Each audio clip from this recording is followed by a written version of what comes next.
नमस्कार, आँखीझ्यालमा तपाईलाई स्वागत छ। आज हामी दक्षिण ललितपुरकी चिनीमायाको कर्म देखाउनेछौँ। ललितपुर राजधानीमै भएर पनि यसको दक्षिण भाग दुर्गम छ, तर यहाँका बासिन्दामा सुगममा नपाइने जाँगर र अठोट छ। चिनीमाया तामाङ एक प्रतिनिधि पात्र हुन्, जसले सङ्घर्ष मार्फत आफ्ना लागि मात्र होइन, अरूका लागि समेत रोजगारीको अवसर जुटाएकी छन्। गोपालजङ थापाले तयार पारेको यो रिपोर्ट। मेरो चाहिँ विचारमा यहाँ गर्यो भने सबै यहीँ हुन्छ, विदेश पनि यहीँ, स्वदेश पनि यहीँ। एउटा गीतमा जस्तो अमेरिका पनि यही, मलेसिया पनि यही, इजरायल पनि यही, सबै अस्ट्रेलिया पनि यही भने यहीँ हो सबै।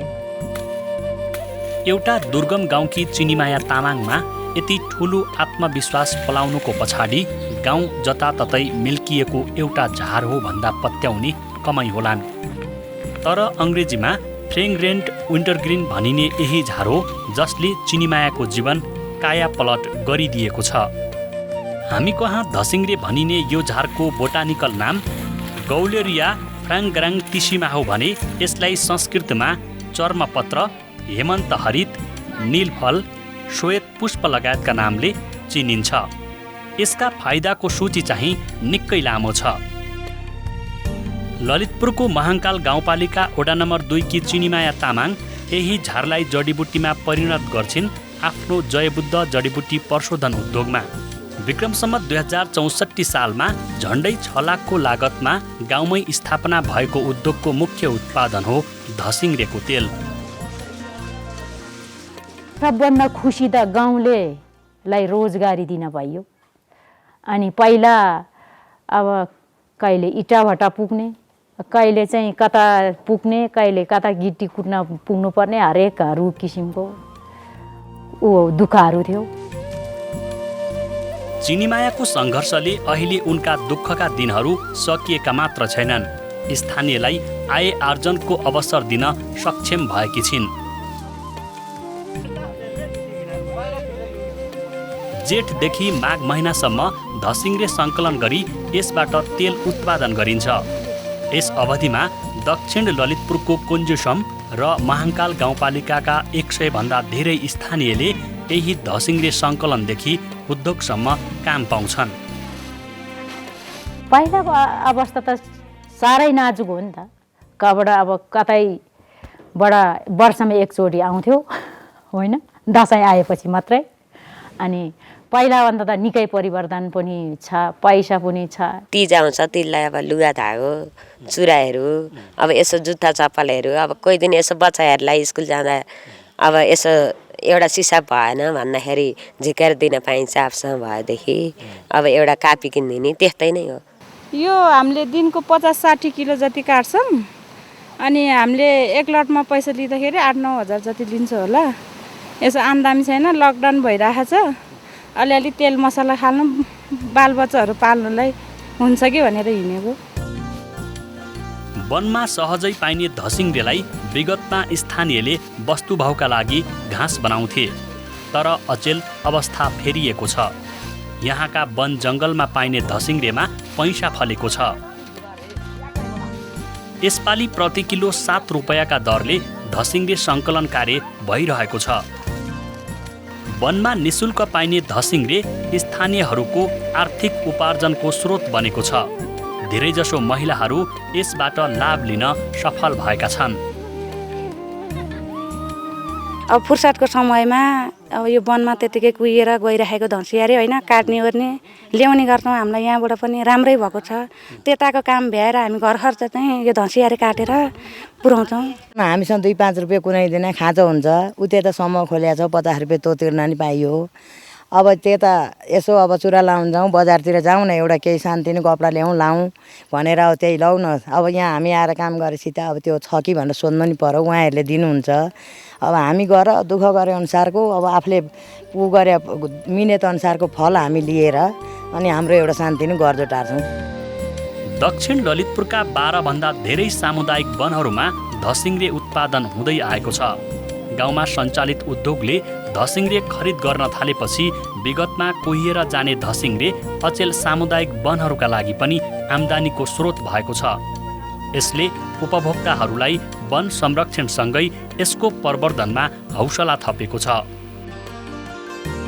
त्यो प्रजातिहरूलाई पनि हामीले संरक्षण गर्नुपर्छ भन्ने हाम्रो उद्देश्य पनि हो हैन।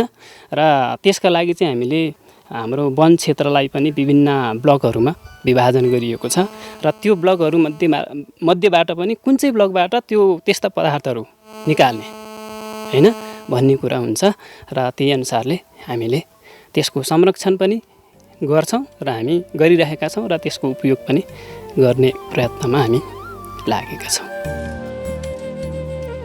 उद्योग सञ्चालनको सुरुवातीमा 2वटा मेसिनबाट तेल उत्पादन कार्य सुरु भयो। हाल यस उद्योगमा 6वटा मेसिनबाट तेल उत्पादन कार्य भइरहेको छ। विगतमा परम्परागत कृषि कर्ममा सीमित चिनीमायाको उद्यमीसम्मको कथा चाखलाग्दो छ। सुरुमा गाउँमा उद्योग खोल्ने प्रयास गरिन्, तर पैसा थिएन। अलिकति केही होस् भनेर ऋण काटेर एउटा भैँसी किनिन्। भैँसीको दुध बेचेर केही आम्दानी गरिन्। केही वर्षपछि व्यावसायिक रूपमा उद्योगमा लागिन्। त्यतिखेरको समयमा कृषि ब्याङ्कको लोन 2,45,000 चाहिँ यसले अब नयाँ काम गर्ने भई हाकिम पनि अलि मिलजुलो परेछ क्यारे अलि पत्याउनु भयो। अनि 2,45,000 चाहिँ लोन दिनुभयो। अनि सुरुमा यो ट्रस्ट बनाउने एउटा मेसिन किन्ने कठिनाइले पुग्यो। चिनीमायाको उद्यमशील यात्राका सहयात्री हुन् उनका श्रीमान बुद्ध बहादुर नेगी। जीवनभरका सारथी बुद्धले हरेक काममा चिनीमायालाई सघाउँछन्। उनको सहयोग चिनीमायाका लागि अगाडि बढ्ने आधार बनेको छ। सहयोग अब आर्थिकमा पनि गर्नुहुन्छ, अनि उहाँ घरमा हुँदाखेरि यो कामसाममा पनि सघाउनुहुन्छ, हरेकमा सघाउनुहुन्छ। मैले चाहिँ थप कुराकानी आर्थिकको कुराहरू भयो, कच्चा पदार्थको कुराहरू हुन सक्ला हैन, व्यावहारिक कुराहरू हुन सक्ला, योजनाको कुराहरू हुन सक्छ। त्यसमा चाहिँ मैले थप सपोर्ट जे कुरामा चाहिँ सपोर्ट गर्नुपर्ने हुन्छ त्यही कुरालाई चाहिँ मैले उहाँलाई सल्लाह दिने गर्छु र सहयोग गर्ने पनि गर्छु। धसिङ्ग्रेको तेल औषधीय गुणले सम्पन्न मानिन्छ। यसको तेलबाट विभिन्न किसिमका औषधिहरू तयार हुन्छन्। उद्योगबाट वार्षिक झन्डै 1200 लिटरदेखि 1500 लिटरसम्म धसिङ्ग्रेको तेल उत्पादन हुन्छ। उत्पादित तेल नेपाली बजारसहित विदेशसम्म पुग्छ। उद्योगबाट उत्पादित तेलले भने उचित बजार पाउन सकेको छैन। सुरुवाती चरणमा प्रति लिटर 8,000 रुपैयाँसम्म बिक्री भएको धसिङ्ग्रे तेलको मूल्य पछिल्लो वर्षमा निरन्तर ओह्रालो लागेको छ। यसले लगानीकर्ताहरूलाई चिन्तित बनाएको छ। यसको दीर्घकालीन समाधानका लागि बजारीकरणको समस्यामा सरकारले ध्यान दिनुपर्ने उनीहरू बताउँछन्। विदेशी कम्पनी, नेपाल सरकार र उद्योग व्यावसायिक यहाँका यी त्रिपक्षको सम्झौता भएन भने फेरि पनि कुनै दिन हामीले खेती गरेकै जडीबुटीहरूको सवालमा भोलि चाहिँ त्यो नबिक्न सक्छ, नजान सक्छ, फेरि रोकिन सक्छ। गत साल पनि लामो समय रोकियो र तेलको पनि तपाईँको चाहिँ आधीमा लगभग 50% चाहिँ तपाईँको चाहिँ झर्यो भने फेरि पनि त्यस्तो चुनौती आउँदैन भन्न सक्दैनौँ। वन पैदावारको निकासी र कच्चा पदार्थको सहज उपलब्धता नहुनु ग्रामीण क्षेत्रमा सञ्चालित धेरैजसो उद्योगहरूका लागि चुनौती हो। जयबुद्ध जडीबुट्टी प्रशोधन उद्योगले पनि यस्तै समस्या भोगिरहेको छ। 12 महिना उद्योग चलाउनका लागि कच्चा पदार्थको अभाव हुने गरेको छ। स्रोतको अभावमा 12 महिना उद्योग चलाउन नसक्दा स्थानीयले पनि कामविहीन हुनुपर्छ। अर्कोतर्फ झन्डै 3 महिना उद्योग नै बन्द हुने गरेको छ। छुट पूर्जी तथा धसिङ्ग्रे सङ्कलनको अनुमतिमा कानुनी बाधा झेल्नु परेको उद्योग सञ्चालकको गुनासो छ। यसका लागि वन पैदावारको दीर्घकालीन निकासी, संरक्षण र प्रवर्धनमा ध्यान दिनुपर्ने देखिन्छ। जब कच्चा पदार्थको पात चाहिँ सुकेर गइसकेपछि अनि त्यो ड्राई सिजनमा चाहिँ तपाईँको तेल पनि सङ्कलन गर्न पनि गाह्रो कठिन उत्तिकै छ। अर्को तपाईँको कच्चा पदार्थ सङ्कलन गर्दाखेरि पनि तपाईँको पात झरिसकेका हुन्छन्, धेरै सुकिसकेका हुन्छन् सुक्खयाममा भनिसकेपछि त्यो बाधकलाई चाहिँ नेपाल सरकारले पनि यसको जब असारदेखि नै जेठदेखि नै यसलाई चाहिँ प्रशोधन गर्न सङ्कलन गर्न सकिने गरी चाहिँ संशोधन त्यो नियमावलीमै वन नियमावलीमै संशोधन गर्नुपर्ने देखिन्छ सर। भनेको बेलामा चाहिँ दिन नसकेको स्थिति चाहिँ आएको छैन, किनभने उहाँले पोहोर साल पनि माग्नुभयो, भनेकै बेलामा हामीले सहमति पनि दियौँ। त्यसमा चाहिँ अब यो वैशाखसम्ममा पनि कुनै अप्ठ्यारो हुन्छ भन्ने मलाई लाग्दैन, दिन सकिन्छ। धसिङ्ग्रेको वृक्षारोपणदेखि लिएर सामुदायिक वनमा र अन्य किसिमको चाहिँ सरसफाइहरू धसिङ्ग्रेको वरिपरि अरू चाहिँ बिरुवाहरू छन् जो चाहिँ काम लाग्दैनन्, तिनीहरूलाई हटाएर चाहिँ धसिङ्ग्रेकोलाई चाहिँ अगाडि ल्याउनलाई चाहिँ हामीले सहयोग गरेका छौँ सामुदायिक वनलाई। ग्रामीण क्षेत्रमा उद्योगहरू सञ्चालन गरेर आय आर्जनको अवसर दिनु ठुलो काम हो। हरियो वन नेपालको धन भन्ने नारालाई सान्दर्भिक बनाउन वन पैदावारमा आधारित उद्यमलाई प्रवर्धन गर्नु स्थानीय सरकारको पनि दायित्व हो। जो चाहिँ उद्यमी बन्न सक्नुहुन्छ अथवा म उद्यमी गर्छु भन्ने महिलालाई चाहिँ हामीले पहिलो नम्बरमा प्राथमिकता राखेका छौँ र त्यस्तै खोज्दै आउँदाखेरि अब जस्तो जसले चाहिँ आफूलाई निर्वाह गर्ने अथवा दिगो गर्ने इन्कम बढाउने क्षेत्रलाई चाहिँ हामीले सकेसम्म उनीहरूलाई तालिम दिने अथवा तपाईँको त्यसको लागि चाहिँ हामीले चाहिँ गर्दा के हुन्छ त उहाँहरूले चाहिँ तपाईँको बजेट छुट्याउने। व्यवसाय भनेको त सानदेखि ठुलो पनि हुनसक्छ, त्यो जुन व्यवसाय चाहिँ आफूले गर्न सक्छु भन्ने जो महिला हुनुहुन्छ अथवा उद्यमी बन्छु भन्ने आउने महिलाले चाहिँ हामीले चाहिँ सकेसम्म हामी तालिम दिन्छौँ। उहाँले चाहिँ अब तपाईँको कति पर्सेन्ट चाहिँ छुटमा पनि हामी सहयोग गर्ने कार्यक्रम चाहिँ हामीसँग छ। उद्योग सम्बन्धी नै एउटा प्रशिक्षण जस्तो दिनुपर्ने देखिन्छ सर्वप्रथम, किनभने प्रशिक्षण तालिमहरू त्यस्तो भएन भने यस्तो खालको उद्योग चाहिँ हामी गर्न सक्छौँ है भन्ने खालको चाहिँ त्यो एकैचोटि उद्योग नै भनेर चाहिँ जान सकिँदैन होला भन्ने मलाई लाग्छ।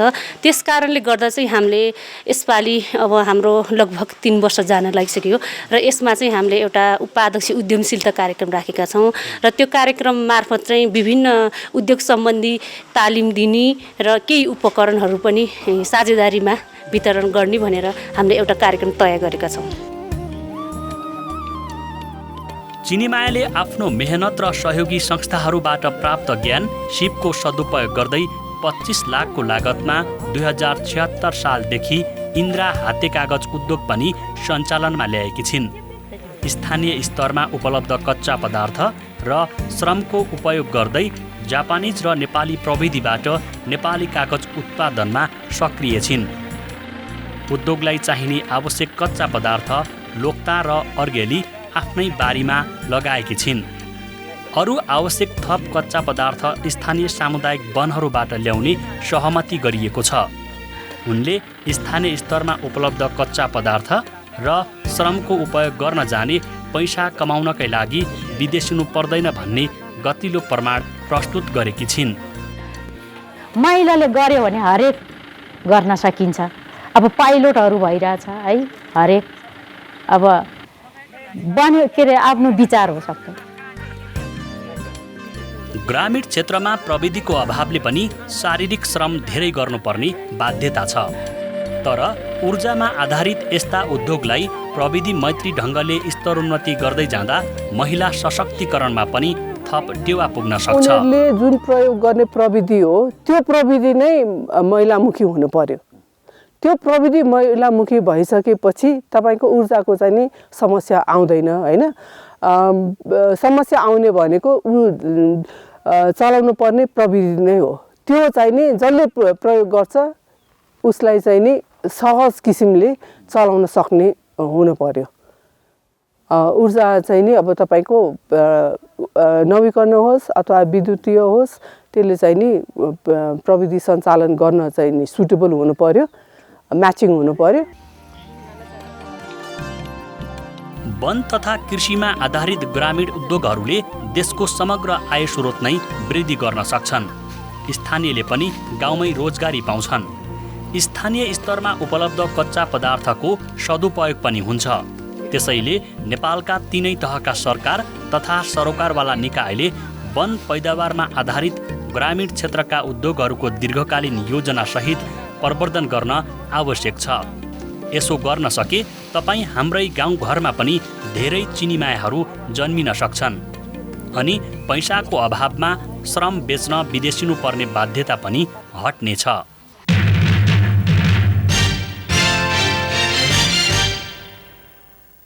हाम्रा गाउँघर प्राकृतिक स्रोत साधनले भरिपूर्ण छन्, तर नजानेर हामीले तिनलाई खेर फालिरहेका हुन्छौँ। अब घर घरबाट, गाउँ गाउँबाट चिनी मायाहरू अगाडि बढ्नुपर्छ। तब मात्र हामीसँग भएको प्राकृतिक स्रोत साधनको सदुपयोग गरी समृद्धिको आधार तयार पार्न सकिन्छ। आँखीजाल कार्यक्रम फेसबुक र युट्युबमा पनि हेर्न सकिन्छ।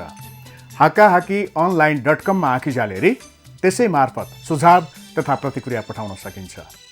वातावरण र दिगो विकासबारे जान्न हाकाहाकी एप डाउनलोड गर्न सक्नुहुन्छ। हवस् त, आजको आँखीजाल यति नै। अर्को साता यही समयमा समसामयिक विषय लिएर हामी फेरि आउनेछौँ। नमस्कार।